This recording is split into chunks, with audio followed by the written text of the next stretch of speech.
The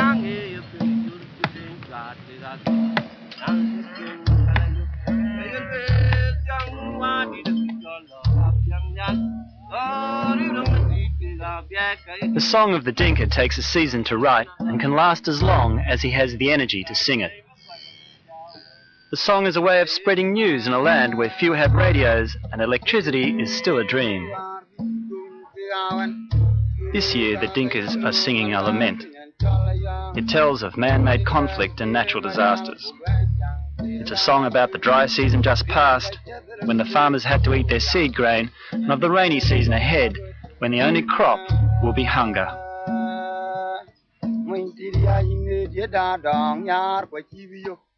The southern Sudanese are among the hardiest people in the world, and the Dinka are the dominant tribe, forming the leadership and bulk of the SPLA, or the Sudanese People's Liberation Army. In January this year, the SPLA scored a series of military successes, overrunning 3 government garrison towns in the south.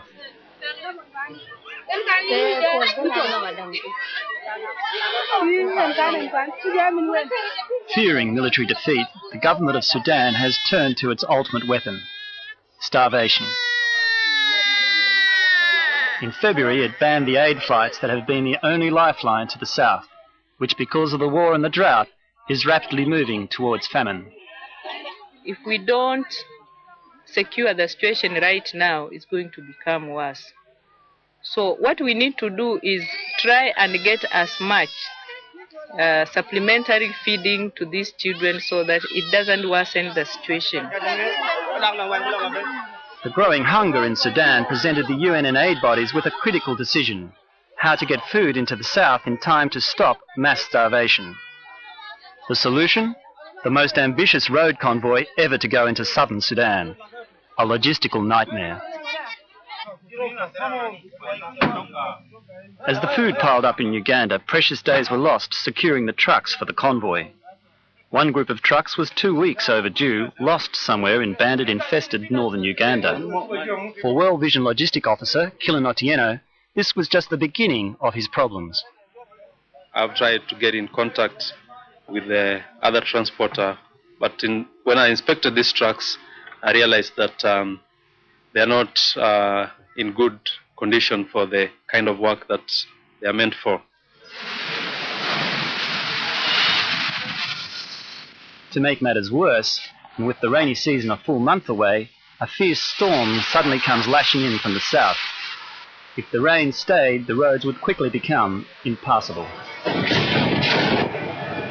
The trucks that were supposed to be ready were in fact totally unable to travel into the countryside. They were virtually held together by rubbers, so that contract has been cancelled and we're now looking for more trucks. But in the meantime, as you can see, the rains have continued and you only have to step out that door to get hit by lightning. There it goes, there goes the lights.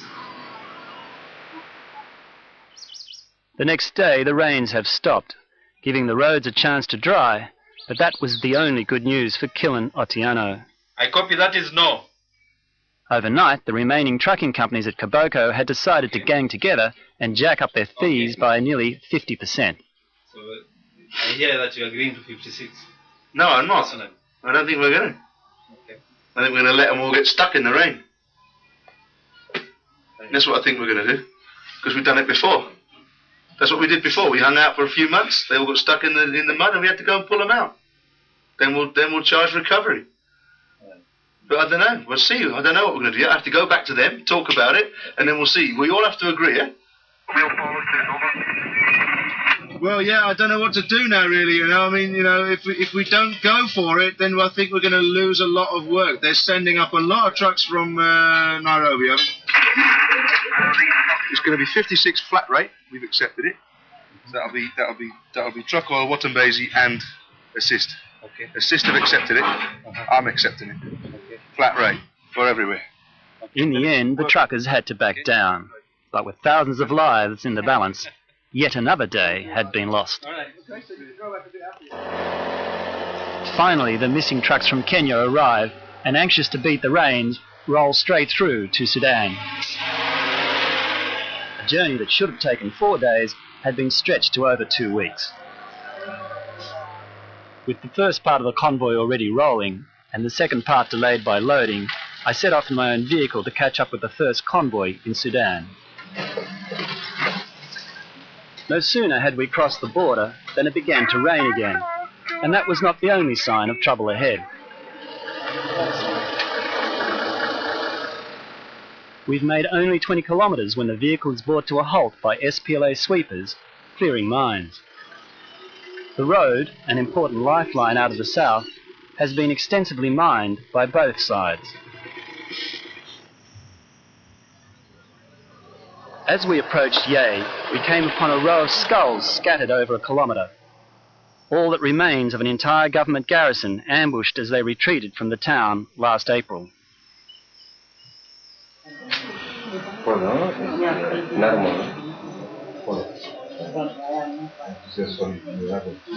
When we arrived at Ye, we found the hospital was filled with wounded civilians. These people are the innocent victims of the Sudanese government's vengeance for its military setbacks. This is Ye, about 40 miles inside Sudan. It's a popular spot for Sudanese government bombers to hit. Yesterday they got lucky. At 10 a.m. they managed to put 4 bombs onto this hospital. The final bomb went into the bunker behind me, hitting 40 people. 2 children and 5 adults died outright, while scores more were horrifically mutilated. The hospital is the largest in the region, but now, because it has been deliberately targeted, patients are afraid to come near it.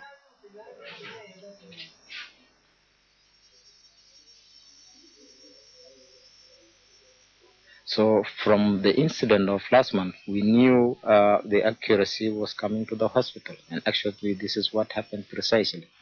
Now the hospital was the target. And we think maybe it is being deliberately targeted by the government of Sudan. Leaving Ye, we pass mile after mile of teak plantations.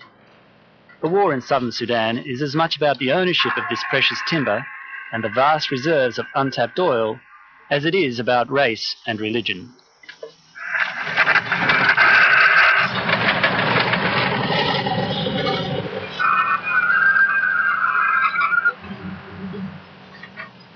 When at last we catch up to the front of the convoy, it is at an SPLA checkpoint, manned by soldiers released from the fighting, looking for transport.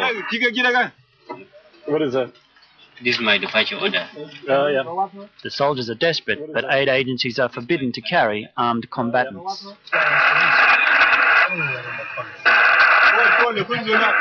The soldiers refuse to let us or the trucks through without giving them a lift. You come here, this way. Okay. After 2 hours, we decide to drive around the checkpoint, passing over a bridge which threatens to collapse. That's about to give way. That really is about to give way.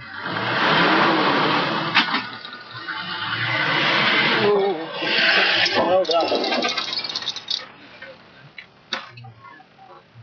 World's best driver.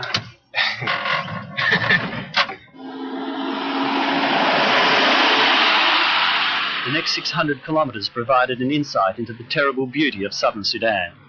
War, blockade, sheer isolation, compounded by 2 years of drought, the result of El Niño, have left a withered landscape.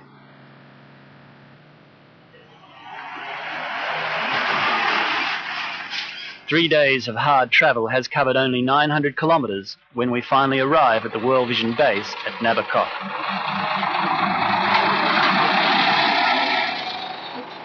Camp Administrator Peter Montagna explains the essential survival facilities.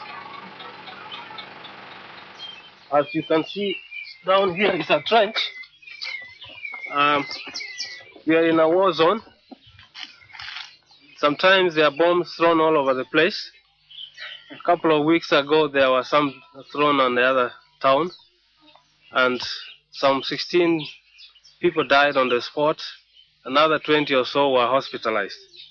So we have to deal with this situation by having trenches that people can run in and lie flat, so that the bombs can just fly on their heads, but they can still have their lives.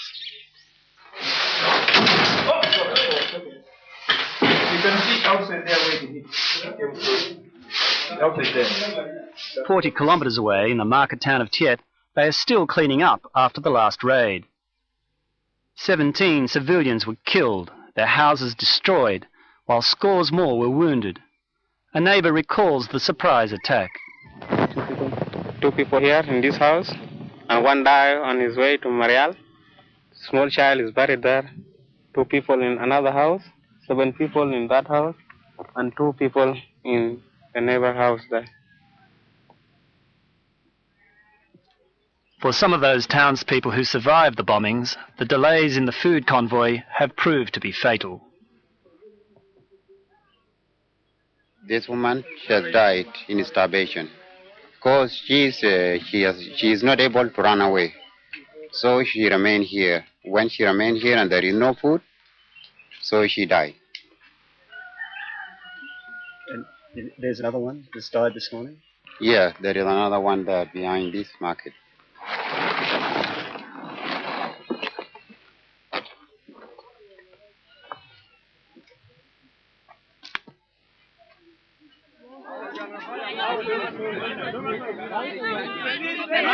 Clearly, the first priority is to distribute food from the convoy. We have a total of wheat flour 296 parts.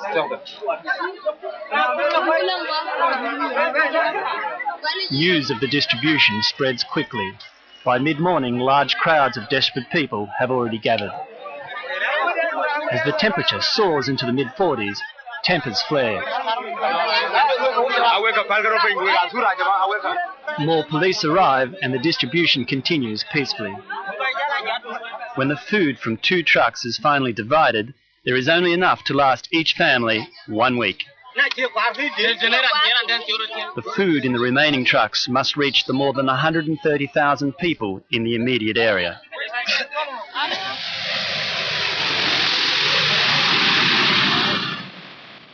Suddenly, the Sudanese government opens 4 airfields out of the 50 in the region. Aid agencies are given only 3 days in which to stockpile food aid. The apparent humane gesture by the Sudanese government is not all that it seems. The sporadic aid flights to the limited locations act like a magnet to the starving population, already weak with hunger. Many will not survive the long walks to the feeding centres. At Pakor, one of the airfields just opened, the feeding centre is overrun by children nearly half dead with hunger.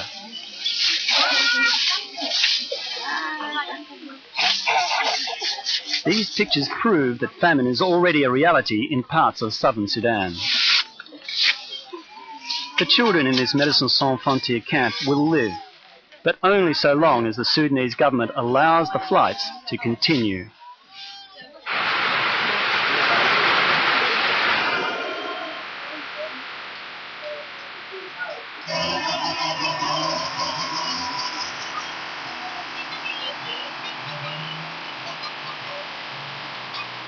Last night the rains came, which means that trucks full of refugees, trucks carrying food, any vehicle at all is just bogged down and not moving.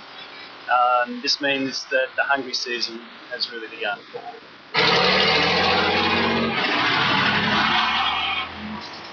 As the last truck in the convoy struggles into Tiet, it is clear that from now on, any food coming into southern Sudan will have to arrive by air.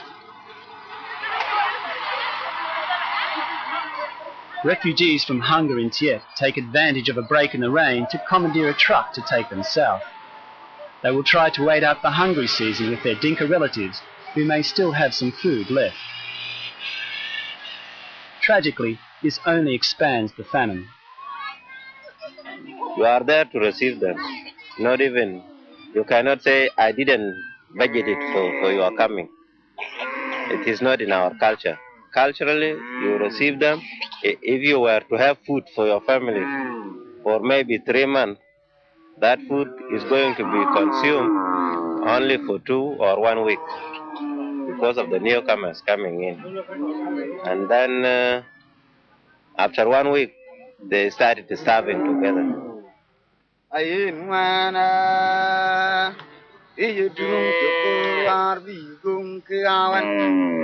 The looming rainy season means that food aid will be impossible to transport. There will be no more convoys. Until the world notices the tragedy unfolding in Sudan and forces the government to allow in more food, there will be nothing left for the Dinka but their mournful lament.